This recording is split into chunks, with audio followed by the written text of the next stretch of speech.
इससे पहले जो हमारे यहाँ सांसद जी थे जिन्होंने नाले का निर्माण या 4 लेन का जो सपना देखा, इस बार दुर्भाग्य से उनका टिकट नहीं मिला है। अब वो व्यक्ति आए जो इस विकास को जो भी उनकी योजनाएं थी उसको आगे बढ़ाए। हम लोग इसी मुद्दे पर वोट करेंगे।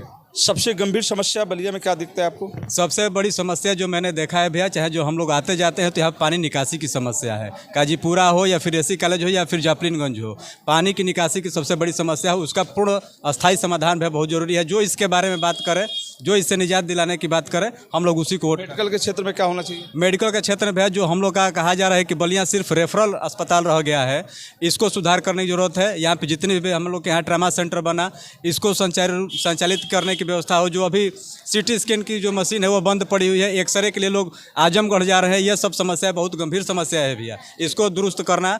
और जो इसके बारे में बात करें हम लोग उसी को वोट करेंगे। चलिए और भी लोगों से बात करते हैं। सामने में कुछ अधिवक्ता लोग हैं जिनसे बात होगी कि विकास के मुद्दे को लेकर क्या एम है, क्या योजना है लोगों की, और क्या चाहते हैं कि विकास को लेकर बलिया में जो वर्तमान में जो प्रत्याशी मैदान में हैं उनके लिए क्या अधिवक्ताओं ने तैयारी की है, किस तरह के वोट पड़ेंगे और क्या होगा विकास का मुद्दा। बलिया में लोकसभा चुनाव को लेकर राजनीतिक सरगर्मी बढ़ चुकी है। वकील साहब नमस्कार, आगामी लोकसभा चुनाव कर किस मुद्दे पर वोट होगा?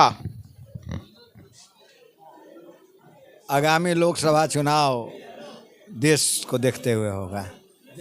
बलिया में किस तरह का विकास होना चाहिए?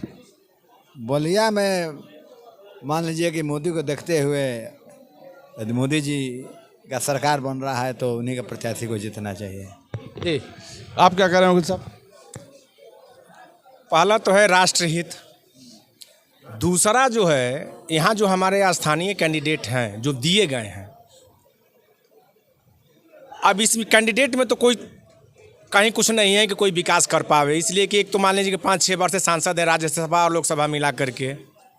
दूसरे जो कैंडिडेट हैं एक बार के विधानसभा भी देख चुके हैं उत्तर प्रदेश में, उनकी भी सरकार रह चुकी है। लेकिन हम लोग अब स्थानीय स्तर पर नहीं देख रहे हैं।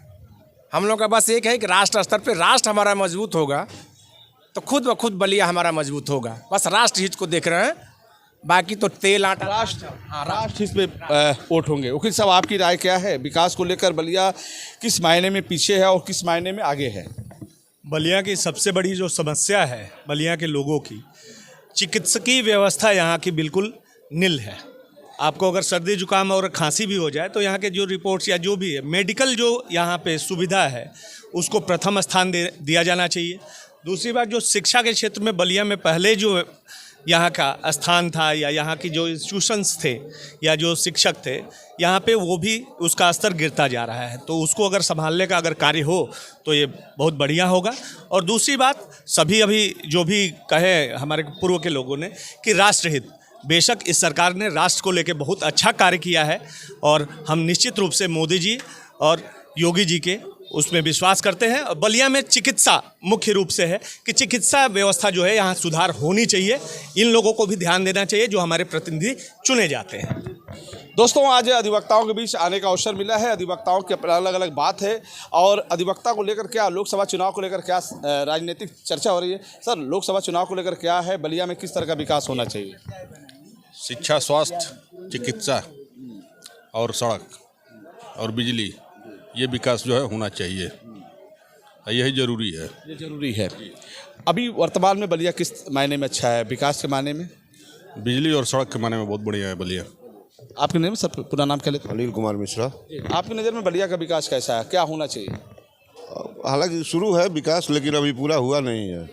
यहाँ तो अभी बिजली सुधर गया है, रोड रास्ता सुधर रहा है, नाली वगैरह का व्यवस्था बहुत ख़राब है। यहाँ सीवर और अच्छी व्यवस्था में नहीं है। बरसात थोड़ा सा होता है, उसमें पानी पूरे गंगा जी का भी पानी शहर में आ जाता है। इसकी व्यवस्था जरूरी है। अभी तक क्या हुआ? जनप्रतिनिधि इस पर गंभीरता से विचार नहीं कर पाए। गंभीरता से विचार नहीं करता है, केवल मतलब इलेक्शन के समय ये मुद्दा उठता है, उसके बाद फिर ख़त्म हो जाता है। फिर 5 साल बाद ये जम जाएगा। आवश्यकता क्या है? आवश्यकता है अस्थायी इसका कोई समाधान हो।